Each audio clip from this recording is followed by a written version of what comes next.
안녕. 22. Okay, I'll follow Can you. you try to check Gwen or no? 122, I go first. I can. Oh, Oh, here, if he walks up. Oh, I'm ready. Okay, sir. I flash. Maybe I can follow. slowly. He's dead. Nice. Walk in. I could go on him right now. Okay, yeah. Well, guys in the middle of river. I'm hovering you guys. Careful, you might have to give away. Yeah. I'm hovering for He's this dead. one. He's dead. Nice. Okay, let's Not go. going to hit. Look at me here. I'll I might need help. Oh, they're going. I'll watch. I think I'm okay. I think I'm okay. I'm okay. Ward. Yep. Go, kill the Thresh. Thresh, no flash. I failed no flash. Yeah. Oh, dollars? Keep counting. We're good here. Look, flash. Yeah, look volley. We're good. It's not bad, by the way. I pillar. I have a big pillar. Nice. No hook. The Viego, maybe? Look at Viego. Slow. Play slow. I'm fine. Yes. Flash, maybe. Hi, back. Not 21 second. I'm out. He's 1 HP. You maybe kill. Nice. We got it. Let's go. Fight them. Can we get a reset? I can. Yep. Keep going. Keep going. No flash. Keep going. I'm still going. Keep going. I'm still going. Kill them all. Yeah, go. Push bot. Someone push bot. Yeah, look for hook. I have ulti too. I'm gonna ulti you. Yeah, Just kill Toronto. Nice. Okay. Oh, we killed Nollis. 1-for-1. I do. When do we want to smite? No, just fight. Okay. Azir. Look at Azir. Go Azir. Azir's dead. Watch Gwen after. Gwen, go. Gwen, no flash. I think can someone TP? Can Viego TP? No. Go Gwen. Go Gwen. Don't hit the outer. Just kill Gwen. They want to end the outer. No. Oh, 안녕하세요. 안녕하세요. Let's go, boy. Nice. That was tough though. Holy.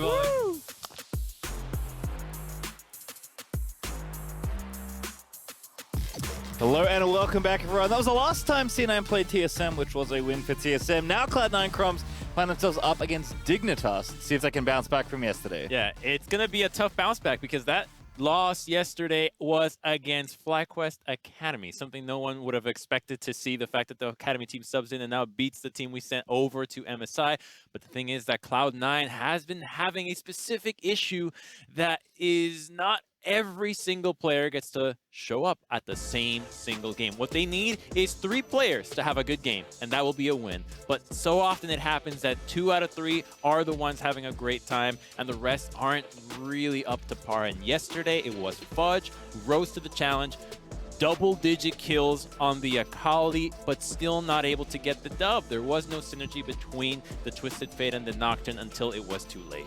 Yeah, I think we said it yesterday, but it's kind of wild that Fudge right now is the best performing player on Cloud9, right? Which is not something you would have said about Fudge at the start of the year, given how much he's grown. So the one thing that I will say, and I think you and I are in a prime position to say this, is that we saw Fudge all of last year and how much he dominated in Academy. There were some doubters at the beginning of the season, but if you saw how well he played there and how dominating he was, it was just going to be those growing pains and transitioning that dominance into the LCS. And now we're getting that. We're getting the dominant Fudge from Academy, now in LCS. Right, but the thing is, as you mentioned, Cloud9 have a player that very well could be the top player in their position in this league, right? Easily, right? At least top 3. That is not all playing like it right now. So Cloud9 definitely have some growing pains as a team, I think, to go through. For Dignitas, it's, maybe a somewhat similar story. Obviously not quite as powerful, but definitely coming together. And yesterday, felt like they had the game against Liquid in their hands, and then Isui Rift walked it away. Well, you hit level 16 on Kassadin, and everyone knows when Kassadin hits level 16, the game is over. They just took that too literally and threw right then and there. But the prep was good. The prep was very good. I love that Dig recognized that TL was gonna be slow early game, that they could get away with Kassadin. It's a slap to TL's face that Dignitas is picking Kassadin and doesn't lose before level 16. But when they hit that spike, they overreacted. They pushed too much. So Dignitas, they've got good prep. They just need to recognize inside the game what are their win cons and how to play around those instead of just hitting them and instantly panicking and trying to win right there. All right, well, here for this game, let's catch up quickly on draft. Thresh, Nocturne, Akali banned on the C9 side. Xin Zhao, Gwen, and Viego banned on the Dig side, and that means Diana pretty much was in ban. Diana is the default best jungler, so not unsurprisingly is going to be Cloud9's first pick. And we actually will see Rumble again here for Dignitas. Seen it once in the jungle this weekend. I know Freak wasn't the biggest fan, but of course can be flexed to either solo lane as well. And that's going to be alongside Renekton, again, somewhere in one of the solo lanes. And the priority between these two AP junglers will fall on both solo lane teams. The fact that you now want a Renekton and you're going to want a Lucian to enable the junglers to have more damage, to only have a single AP threat, will be really important. So denying away the Lucian already will guarantee Cloud9 priority in the mid lane, and Gnar against Renekton can also have priority if Fudge plays as well as he played yesterday. So Cloud9 already setting themselves up for a dominating topside to free up Diana, to be aggressive, go for tower dives, and utilize the solo lanes that have been playing well to make plays around the map. You're not super familiar with kind of the rest of the matchup spread either, as Lee Sin is going to be locked in there for Dig and will move into phase 2 of bans. But I imagine he's comfy up against either Rumble or Renekton if there is going to be a solo, and maybe, you know, Lee Sin as well. I think basically every champion is just fine against Lee Sin. Lee Sin's not really about killing you in lane. He's not that strong right now. He should be pushed in from Lucian if he goes into the mid lane, which is what I think can happen. You can still flex the Renekton into the mid lane, but Lee Sin's sustain being higher with the shield against Flabber, or pardon, against Perks, should be better suited. It's just a matter of, can you actually play make? I mean, it could be against Blabber too, right? If they want to play lane Rumble, Lee Sin perfectly fine from the jungle as well. So I guess we'll see. Varus banned though, and now Kalista banned away. So as expected, with topside pick for both teams, they're going to be a lot of bot lane bans here in phase 2. And I think Nautilus right now is having to be in the top of Cloud9's mind, because the synergy that Nautilus and Rumble have displayed when Rumble was meta was what made him really good. Right now, Rumble not that powerful. Not many teams are taking him. If you can deny another crucial piece of engage to deny the strength of the Rumble, as you already have plenty of mobility between the Lucian and the Gnar, his equalizer won't be as powerful. Kalista already a great pick for Neo. They love to lane this together, and a support target against Afro should weaken the bot lane that Dig has counted on for so long. And instead will be an Ezreal. There are a lot of ADs that aren't those meta ones from last patch. Aphelios and Kog'Maw, we just saw in the previous game, were really dominant. We have seen some Zyre as well. Seen a decent amount of Varus, obviously banned this game. Tristol around sometimes. Interesting. We'll see what they want to pick. It is going to be Zyre there for Dig. So kind of screaming Rakan, but of course Afro can play lots of different things here. Thresh is banned actually. Not going to be available there. I was actually C9 respecting that with their very first ban of this game, but we'll see how Cloud9 want to respond. Leona's still up as well as far as supports go. There's still plenty of options. That Nautilus you mentioned is there as well. I really wonder what Sven is going to play here, because the Kog'Maws and the Aphelios do rely on a different kind of support, right? You're not going to play Aphelios without your Peel. You're not going to play your Kog'Maw without that either. And taking the Leona right now, anticipating the Rakan from Aframu, is just going to say, we have better lockdown here. If you go the Nautilus, we'll still have an answer to it in the bottom lane. But Sven's champion pool is something that rarely gets targeted effectively. He plays every marksman at a competitive level. I mean, could I guess play Lucian, but probably not going to happen. How did I forget? Just sneaking back Classic in there. Kai'Sa. I like Leona here a lot, though, for what it's worth. It kind of blocks the Nautilus pick you're talking about. It's good against Zyre Rakan if that's going to be the combination. It's also good against Zyre if that's just something that's going to be there. Oh, sorry, that they know is there. So Afro's got some choices here. It feels like it's just going to be Rakan, but you never know. Yeah, Rakan would be really difficult to play against Vulcan. Heard in an interview from Afro last time that really struggled with the Rakan. Wanted to have a better game, couldn't find the right knockups, and so it won't take that burden of responsibility to find the engages with the team. Instead, it will go with the Braum. Much safer, but right now, the identity of the Dig composition doesn't really scream synergy. There's not a lot that wants to take advantage of the Braum. Normally, Braum loves to have a jungler that is going to be auto-attack based from a distance. That's not Rumble at all, so neither can really set each other up. Yeah, we'll see how it works out, but it looks like it will be Rumble jungle, sticking to kind of what we know. Again, there's still time to flex here. You've still been kind of the consistent Lee Sin player for Dig, so I imagine that's his pick, but clock's going to wind down. Looks like it's not going to be a trade, so it will indeed be Rumble back in the jungle. Rumble in the jungle. Akaden has been pretty good, but he's been mostly playing AD junglers, and those are much easier to execute. You're right there. There's no skill shots. Akaden here against Diana is not necessarily a matchup where he'll have plenty of priority unless he can play off his lanes, and we already know that Cloud9 selected the solo lanes early to get that priority. So Akaden's job as Rumble is going to be much harder than you usually would see having Rumble into Diana. It's also something that, like, this happened when Rumble was the best AP jungler, kind of, where people weren't playing as much Diana, and you kind of got Rumble or bust, and then the team that got Rumble could build a good comp, right? You have the great AP threat, and the other teams kind of had to figure it out. And teams are still playing all these like melee solo laners, wants to play these AD champions. but there's like no other AP jungler half as good as Diana, it feels like. Like, what do you play? Rumble? She's so good. Fiddlesticks? She's so Nidalee? easy. She's so reliable.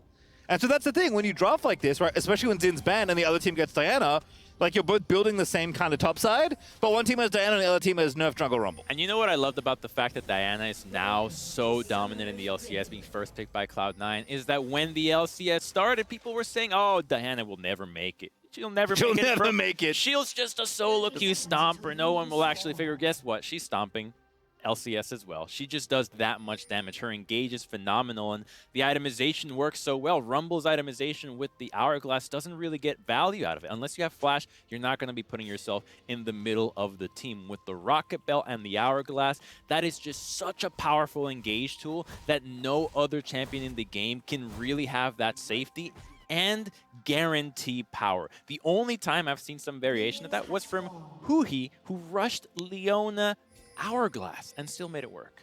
All right, well, we'll see what happens here. I think one thing that has become also commonly true when you have low AP threats, as you can see, pretty good time for the feature preview, actually. It is going to be Blabber versus Arcadian.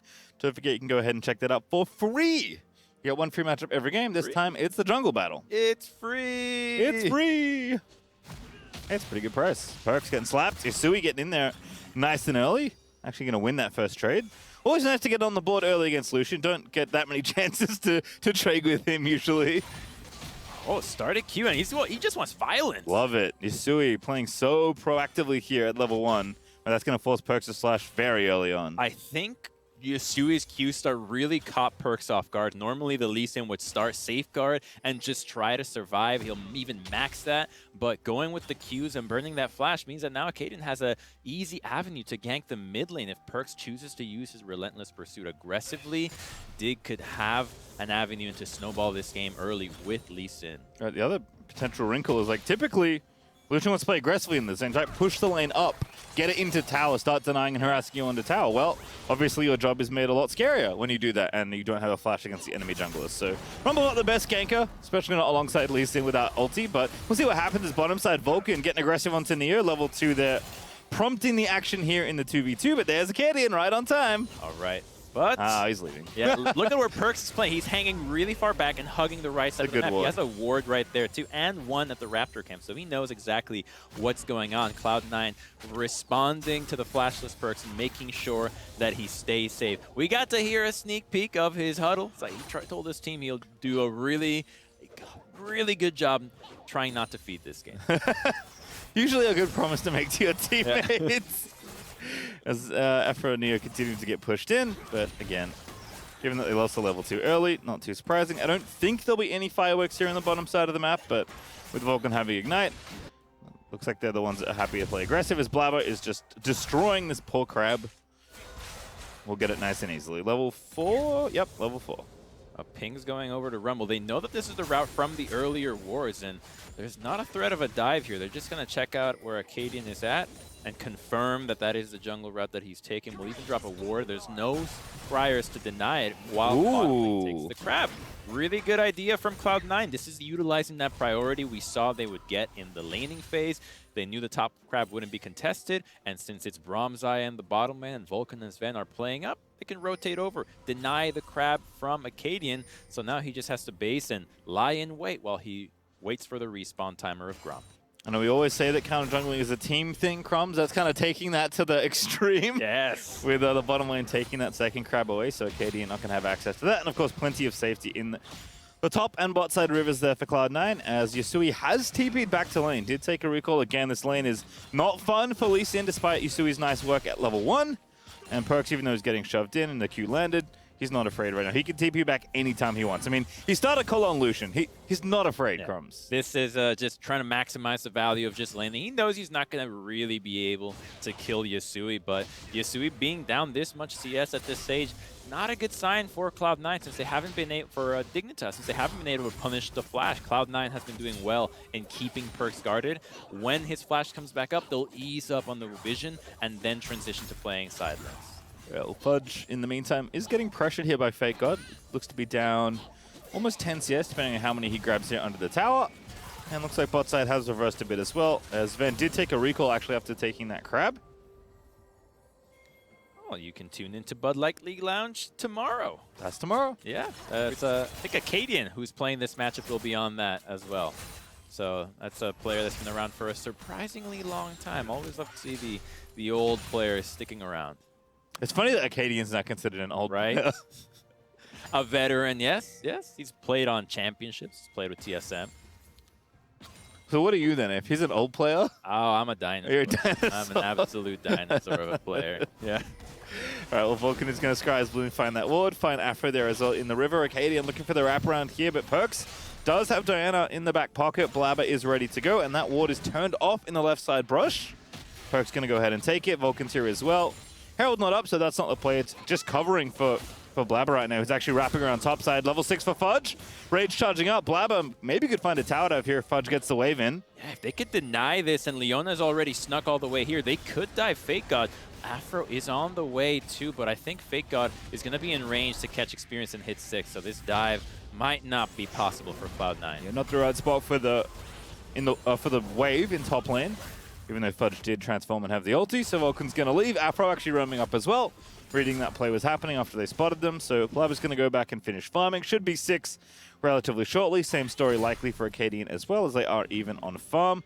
But Perks now going to TP back, and he's extending that lead, Crumbs. And this is why Cloud9 doesn't feel like they have to force things. They have double marksmen. They're not the ones that have Lee Sin, Renekton, Rumble on the team. They have no pressure on them. They know they'll outscale, so as long as they make sure that Dignitas isn't making any plays on their own, then they'll be fine. This was sort of the game plan for Dignitas yesterday against Team Liquid. They knew they had the scaling advantage. They just held on and waited. Except this time around, Cloud9 has the stronger laners as well, so they'll gain an advantage just by passively farming. Race to 6 actually kind of important here. I think this crab is enough experience for either jungler, and Acadian's going to get it.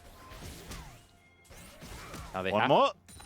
Not 6 yet. All right. I'll tell a lie. It'll be in their interest to force a fight around Dragon when Rumble has that equalizer, because you gotta get Cloud9 to fight you early. Otherwise, you will feel that wrath that is so difficult to overcome when the Rumble just doesn't get to snowball. We know that when he gets 2 kills, he's crazy good, but a Rumble that has no gold, not powerful. That's what I was going to say earlier, actually. Thank you for reminding me. And I think that's a super good point.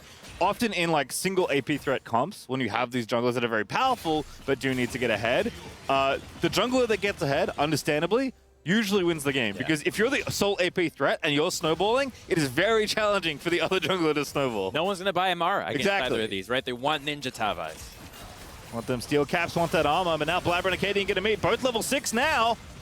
But everyone's going to walk away for the 3v3. Acadian, they're lining up the ulti. Blabber with the flash. Flash Q for Afro. Blabber getting burnt to a crisp. Pops the ulti. Gets the shield. Exhaust happens. Oh, and Neo over the top. Looks for the kill. Will grab first blood. And it's going to be 2 in a row. The equalizer's very nice for Acadian. And that's enough for the second as Vulcan burns down. The second they see Blabber split up, they commit so hard to get onto him because they know Cloud9 just can't answer quickly enough. That is 2 big kills that Dignitas desperately needed this game to start snowballing, to free up the bottom lane. Now Afro can start joining the fight, and you burned a lot of flashes, so they can still play make. Bro move there from Afro tanking to let his AD carry recall. But thus far, this is what Dignitas has been using to get ahead in the games that they've won. Early action has often gone their way, and this game, they've asked themselves to find these plays with their composition, and they make it work. So everyone's bottom lane. I think both teams have a very good sense this is happening. Let's watch how the 3v3 develops. Caden just chilling, the wave's pushing back, but when Leona goes in, nobody can really follow up, so they have an easy time backing up, but then you see just how far away Cloud9's bottom lane is. They have no problem flashing onto Blabber, and then the icing on the cake was Neo's flash. One of the more aggressive ADs in our league, going for a flash move on an AD carry once more. Him and Danny are quickly becoming some of my favorite ADs to watch because you just don't know what they're going to do, and half the time, it really works. Yeah, super exciting players there. Really nice from Neo. Again, Xayah ulti can't get you over gaps, right? That's one of the things about it that it doesn't do. So Neo does commit the flash and gets the kill, and they even get Vulcan out of the deal as well. So very nicely played for Dignitas. Not that far ahead in gold, despite the 2 kills of note. So it does seem like some of the farm leads for C9 are helping balance that out. But Rift Herald should make the gold situation much better for Dig's early game. Exactly. They got to free up Afro. So while the gold advantage isn't quite there, Afro gets to roam up to the top side. And now he can go back to the bottom lane and protect Neo from dying. He's ready with his ultimate available, so he'll be fine just backing up, grabbing the Grump until Afro gets back to him, and trying to dive these two will be too difficult, even if Vulcan and Blabber can combo their ultimates. They know they're losing this dragon in the trade, just trying to make sure that they know exactly what Blabber is up to, so they have a better timing of this. But now Dignitas will get the opportunity to play make once more. They got the Rift Herald earlier. Cloud9 just answered with a play of their own. Now it's Dig's time to shine. Yeah, really nice there from Afro. It doesn't overextend. Great vision toggle there as well. Just kind of showing that, like, yeah, maybe it looks like you can force him off, but bottom lane has prio, can't see anyone, so Afro does not do anything other than get the info and walk out. Yeah, just info and walk out. That is something that is often harder to do than it sounds. Yep, especially at support. Yeah, especially at Rift Herald, a place of so many unnecessary deaths. People trying to get info and maybe thinking that they could participate in something, but this time around, you have experience. Fall for it. Yeah. Oh, okay, I see. Yeah, I do. I do have experience. All right, top side here. It's Fudge and Fake God trying to fight it out. Fake God looking pretty good in the 1v1, but Fudge is keeping the CS respectable. There is a plate lead here for Fake God, but it's going to be mostly a wash, I think, here as far as the 1v1 goes. And of course, Meganar, very spooky. Gets the scoop, gets the extra boulder thrown into the back of Renekton, and now Fudge is going to leave because there's just nothing else to do. If both top laners are playing this matchup well, okay, Fudge, no, he's fine. Oh, he's fine now. Has a creep to hop to as well. Ooh, Flash instead. Very much respecting the power of this Rumble. So without any jungle interaction and playing the lane fine, this should just be a matchup that gets determined in Why is Blabber here? Afro's up here as well. That's the one they didn't expect with TP's coming in. Perks, maybe he can turn it around. Fake God low, but not dead just yet. And Acadian is going to take down Blabber. Now Perks going to have to dash away, but Afro might get a stun. They flash in. Perks will get the counter kill, and that is disastrous on the Dig side as Fudge is trying to chase, but Yasui up here now as well will force Cloud9 away. Oh, I think with maybe a little bit more commitment, Dignitas could have been able to turn that fight around, but they still win out since Cloud9 is having to concede the wave. So Dignitas get a teleport out of that place. Since it's Perks who's joining that fight, it's not that threatening. It's Solution joining the fight. And it all starts when you burn the flash from Fudge. Then they know, okay, Dignitas already used the stun. There might be an opportunity to combo this. Diana is coming, but a clutch timing from Afro here with the exhaust keeps Dignitas alive from the burst. It is unfortunate for them that Acadian is silenced at the moment this fight begins, but he answers back with a really well-placed equalizer. It's already been 2 equalizers and 2 really nice placements out of him. And then Acadian flashes in, gets a stun, but unfortunately there's just no follow-up here with the low Renekton and the Braum, and Yasui a little too late to the party to try and make it happen. I imagine didn't have his TP to join or just couldn't do it fast enough there. So Perks joining does work out. Very melodramatic trade in top lane. For a moment there, it felt like it was tragedy on either side, but everything kind of dissipated after the 1-for-1. It's really telling for us because we actually get to hear the players as they start yelling and build up the fight. So we're like, oh, something's about to happen. So when you guys show up to the audience, we'll be able to hear you in New Jersey as well. You can hear the crowd rumble as the plays are brewing. Oh, it's been so long. Definitely miss it, so make sure to grab your tickets. As Yasui hanging out here with the Rift Herald.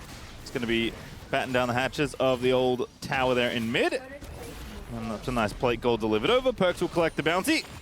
25 extra gold, not too shabby, but damage done there. That's gold given over. And now Dig, 1,000 gold ahead. Much better than the few hundred they had before. Not a lot, but hey, a good start to the Dig early game. It's feeling good. Okay, Yasui, easy ward hop. Oh, nice little Gale Force, but not enough there for Perks. Acadian now. Perks does have flash, but he's dashed already, and Afro's here as well, and now the party's going to start for Perks. Afro ulti's going to force the flash, equalizer down.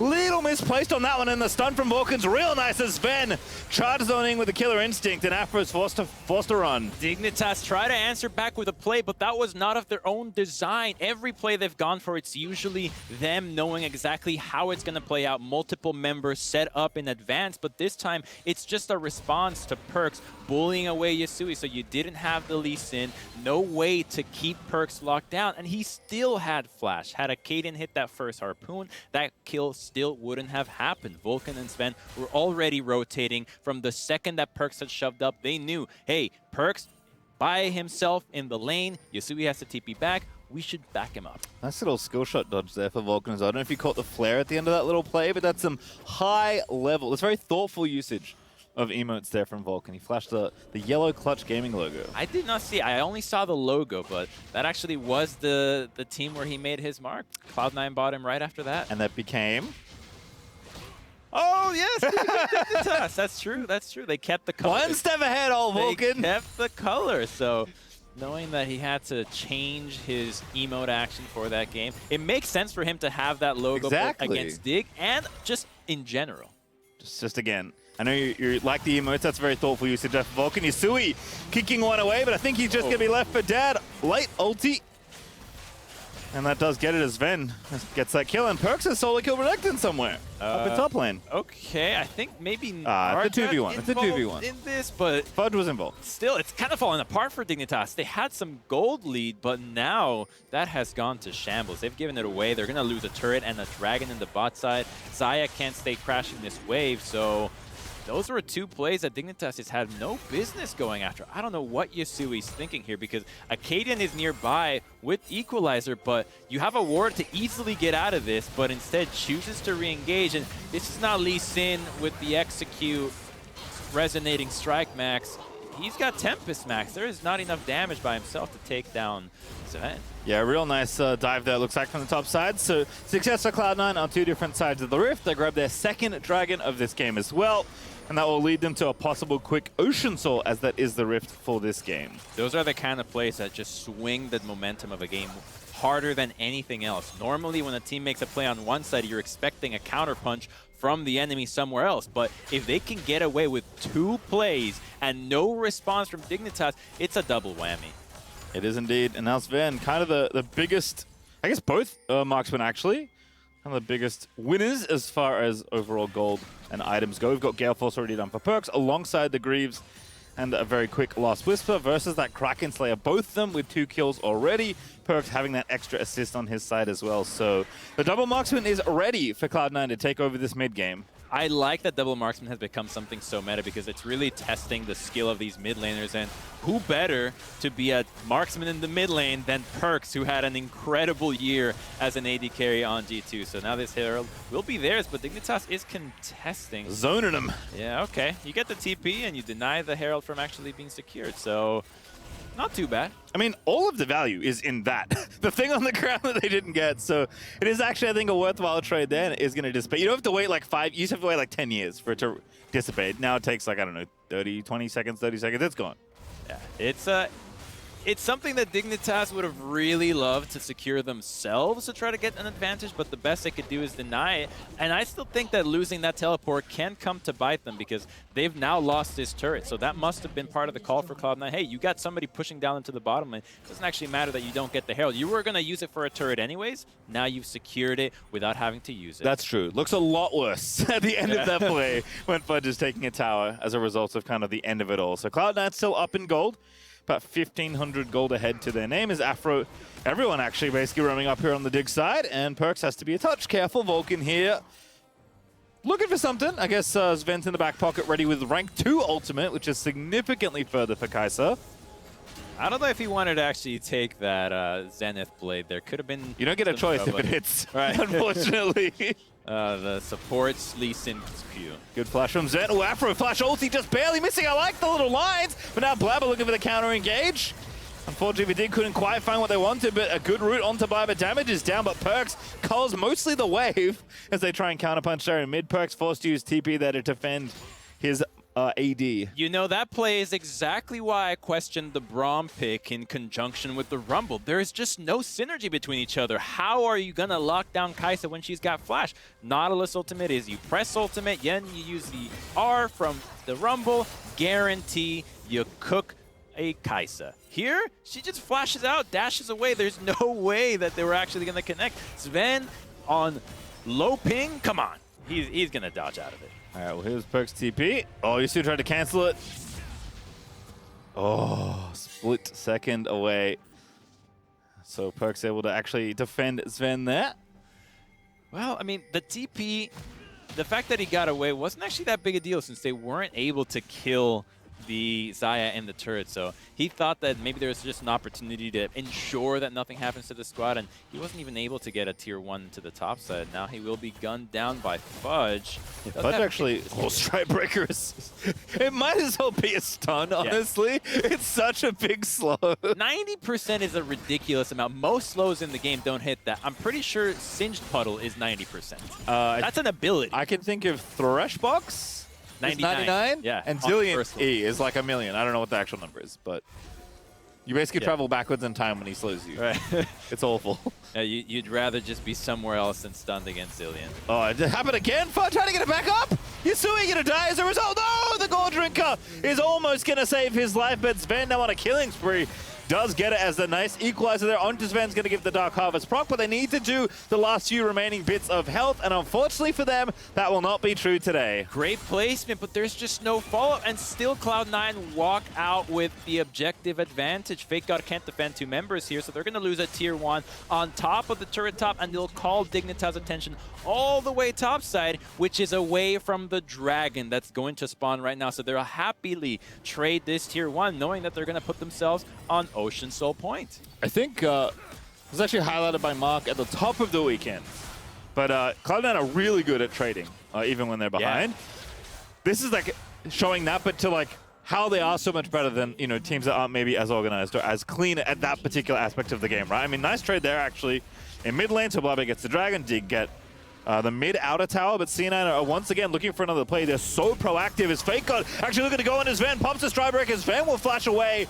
The Q tag will land, but there's just no follow-up there. That's 4 members committed, and a single ultimate from Sven gets him out of harm's way. There's nothing for Dig to take in this bot side already. Oh, wasn't it a flash? Yeah, happily take that, right? It's just... Look like one. It's just ult. He just had the Renekton marked, and the area of his ultimate was over the wall. All right, Perks. Good luck with this one. No mana. Walking the wrong way, and that's going to be a kill for Yasui.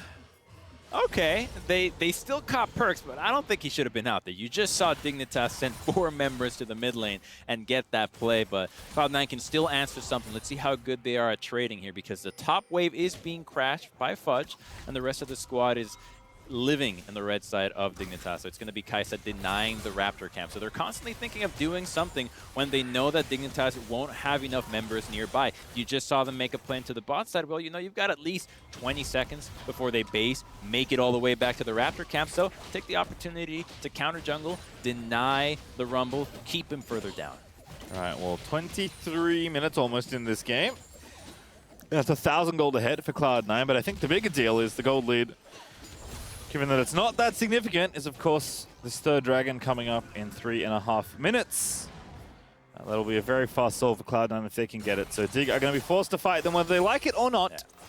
I think the gold lead translates more to a champion lead. I really think that Cloud9 is just so much better suited than Dignitas to take a 5v5 right now. There's not a lot of setup on Dignitas.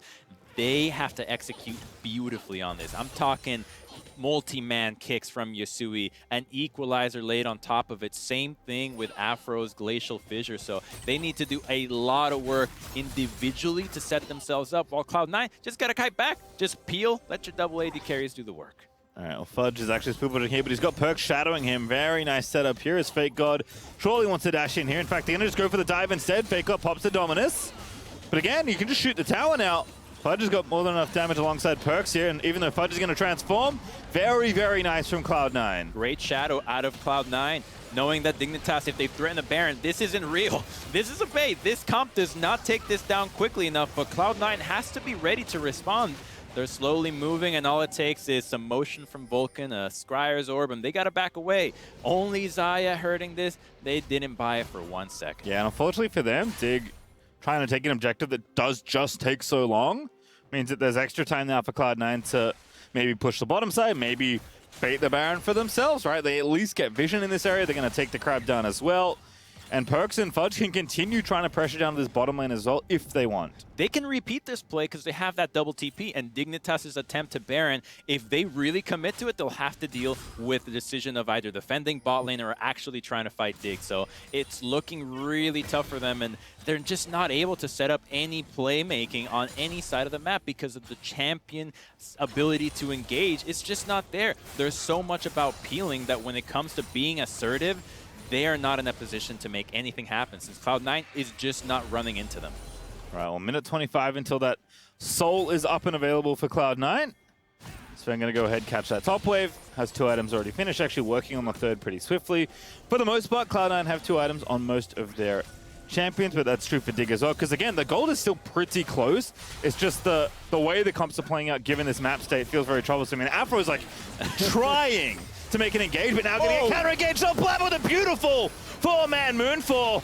And Cloud9 just delete the support from the game, and oh my goodness, Fudge has jumped in there, he's scooped on a 3, Ren's on a rampage, Neo's looking very dead as Acadian will trade one back, but Cloud9 are going to make it 3 for 1. They're really happy that they at least got to take down Blabber because now there's not a big Baron threat on Cloud9, so they get to slow this game down. But you see right there that Cloud9 just gets to kite back, take down Afro, who's getting frustrated at these engages. Good kick. Oh, Perks. Real nice angle there for Yasui, but Perks is going to live, and that's so much committed as Sven counter flashes back in, trying to look for revenge. Doesn't get anything, but made it look spicy. Okay, so now you got 2 flashes from the AD carries. It's something. Cloud9 has lost the flashes on their AD, so Dignitas can try to use this next time around. The bad news is it did cost their own playmaking from Yasui's flash, but Fake God at least will have one available. So it looks like with that, they want to take a dragon fight, but they're not in a position to. Afro just, again, has to face check. Now going to be forced to flash away as Vulcan was in, flashing in towards his face. And Fudge is going to chill out in Meganar. Try and look for the zone. Turns around, gets 2. Xenon going in for a Fudge, actually zoning 2 up by himself, and Cloud9 can win the rest of the fight. Yasui trying to dive back in, but now goes Golden. Fudge still zoning the rest of them out. Glacial Fisher hits him, but again, he's still not dead. It's Perks that finds Yasui. There's almost 2 more as Blabber runs on in there. Sven going to go unstoppables. He takes down Neo. Acadian going to die. A double kill for Perks. It's 3. Make it 4. Make it 5 as Cloud9 have the ace in their eyes, and it's only Fake God left for Dignitas. Fudge was so sick on that fight, finding multiple members to keep busy with his own ultimate while the rest of the team dealt with Yasui, finished the dragon, and he single-handedly keeps them away from the objective, stops them in the choke, exactly where Nar wants to fight. It was Mega Nar. Normally, that's the sign not to fight this champion, but Dignitas felt like they had to commit. They wanted to take the fight right now. They had the equalizer. No flashes on the AD carries, but Cloud9 is just too strong. Fudge just ulting the Baron. Knows that they got plenty of time to take it. I mean, C9 are taking basically the maximum off the back of that play. Ocean Soul done, Baron done, Perks is pushing mid. Cloud9 will finally, I assume, take a reset now.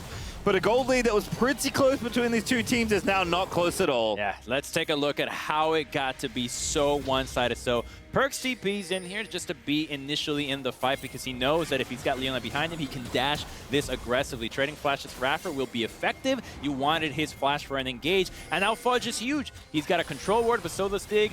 He's out of vision. Bam! Surprises multiple members. And now all of a sudden, Fake God and Yasui are separated. They can't deal with the double AD carry. He's trying to buy some time with the stopwatch, but by now, Vulcan and Blabber get to join the fight, and it's just not close. That blast cone almost looked like it was going to save today, but it was not the case. Yasui finds a kick, but Sven, last order is good enough as Acadian gets the equalizer down. Fudge, now the target, but not Mega just yet. Fake God trying to make it happen, but the DPS is just too much as Fake God falls, and Cloud9 Gonna make this game awfully fast from this point. With 2 waves crashing, they're gonna get at least 2 inhibitors or maybe even attempt to close the game off a single Baron push. Cloud9 could do it. They're strong enough, and Dignitas has run out of time. Their composition has been entirely outscaled. Yeah, Fudge is again popping the ult because he's going back midi in a moment anyway. Is gonna be the 2 inhibs, as you mentioned, Crumbs, but will it be more? On the Cloud9 side, 15 seconds still left for Fake God before he spawns. 10 on Yasui. Cloud9, they're going to go for it. They're ignoring the top inhib. They don't need it. They'll take it if they need it on the end of the exit, but it looks like Dignitas are just going to be crushed by Cloud9 as Acadian pops into stasis. Yusui onto Fudge, but now Moonfall back in for Blabber, catches to it. Aframu eating damage on the front side, but Unbreakable is still gonna break him. And Vulcan diving back in, it's 2 over for Dignitas. They will kick Cloud9 out of the base, but Fudge right into your own Nexus, insult meat injury, as Cloud9 are gonna find another ace to end this game. Do it, Sven. Just do it. They're not gonna do it. They'll take the game instead. Smiles on Cloud9. This was an important win to catch the momentum back. A loss to FlyQuest and Dig would have been brutal, but with a dominating victory here against Dignitas, they find themselves back on track as the team to represent North America internationally, to be the defenders of the spring title. Cloud9 looking like they're slowly putting the pieces together. It was against Dignitas, but a win's a win, and especially one where multiple players get to play well. It takes time, right? It is a long season. And even though we're halfway through the regular season now, maybe? I don't remember. It is nice to see like signs of growth from Cloud9, right? And it's fun to say that about a team that has so many good players that did so well last spring, that went to MSI, had some mixed performances. I think overall should be proud of what they were able to display. Still a team that is powering up, that is wanting to defend their title, right? And these are refreshing games for Cloud9 fans. I think what I like about this is that, you know, the game is constantly changing. The teams that are at the top do have to constantly readjust, and Cloud9 has been one of the teams that have experimented more than anybody else when it comes to trying new picks. So they clearly struggled with the adjustment. They're slowly now figuring it out, and I think that what they wanted to do at the very start of the split is clearly going to work right now. Just put perks on AD carries. Yeah, we'll have to see, but we're going to go to a break, and after it, we will hear from Fudge in the Verizon post-game interview. Don't go anywhere.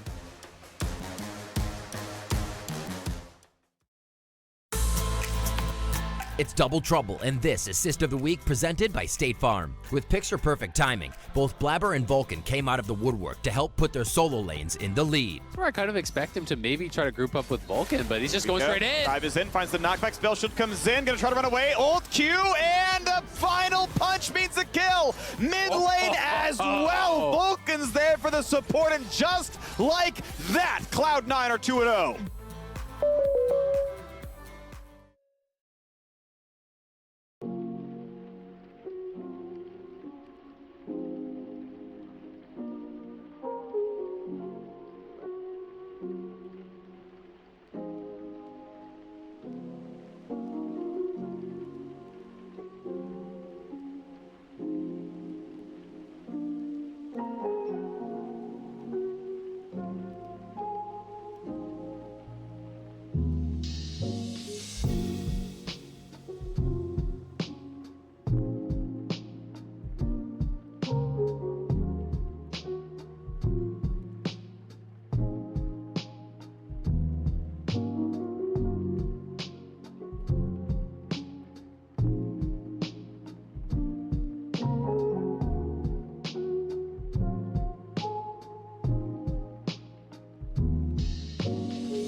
Welcome back to the Verizon post-game interview. I'm standing by with Fudge after Cloud9 takes the victory over Dignitas. You also picked up player of the game for your performance in this one, so first off, congratulations on that. But it's a bounce-back victory from yesterday's very tough loss, and I actually want to start there because you tweeted following yesterday's game that you felt like you could have done more as what I think most people looked at as the top performer on the team as it stood on the Akali performance. So when you look at a game like that critically for yourself as a player, I just kind of want to know what you feel you could have done to change the outcome of that game on top of the already, beastly performance that you put up.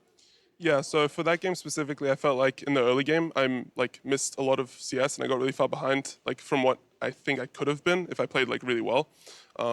Outside of my laning phase, I think in team fights, although I think I did a lot in team fights, I still think that in the situation I was in with the comps that we both had, my champion could have done more.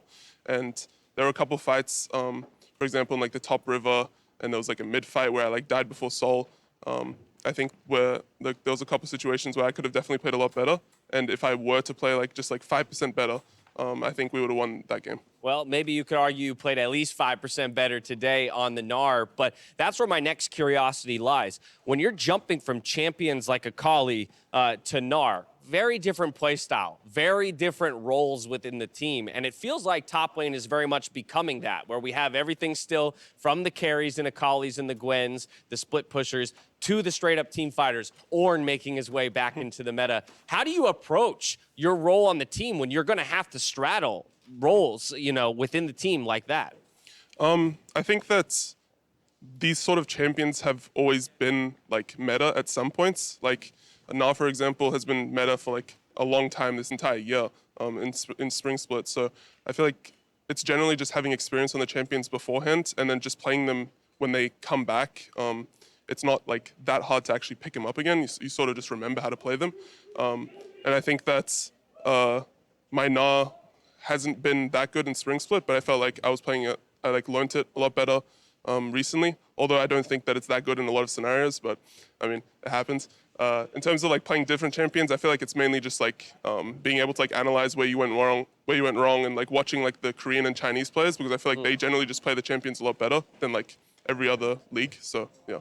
Meta item question coming at you here.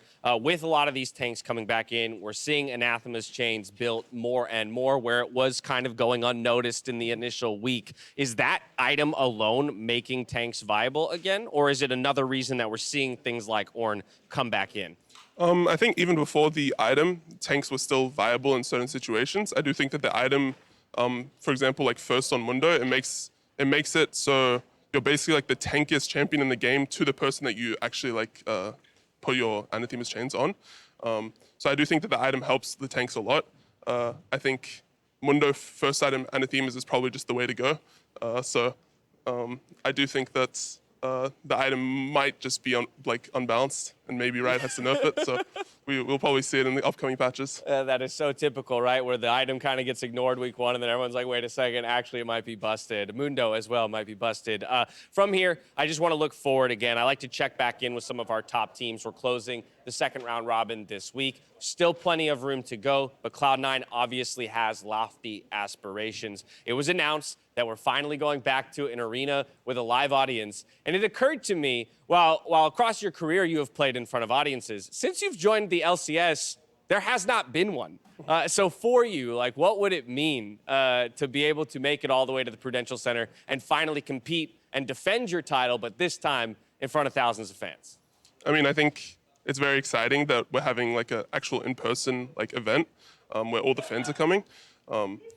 I think that it makes it almost a much more important event, even though it's actually realistically, it doesn't actually change standings. It feels really a grand event. So I'm really excited to hopefully make it there. I think right now we are not progressing that well. Okay. And I think that we need to progress a lot faster to actually be able to make it there.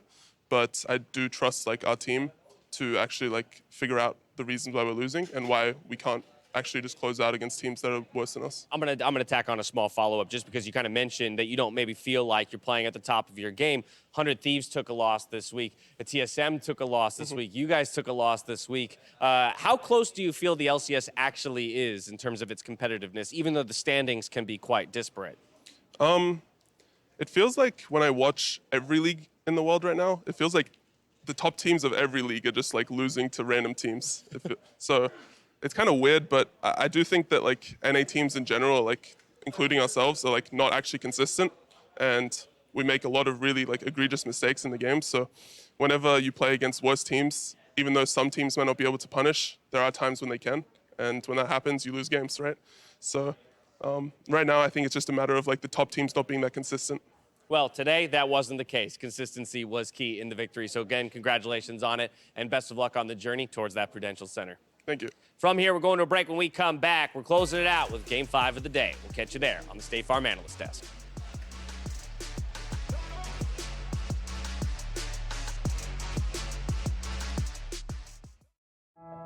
We may be in a touchless world, but we can still touch people's lives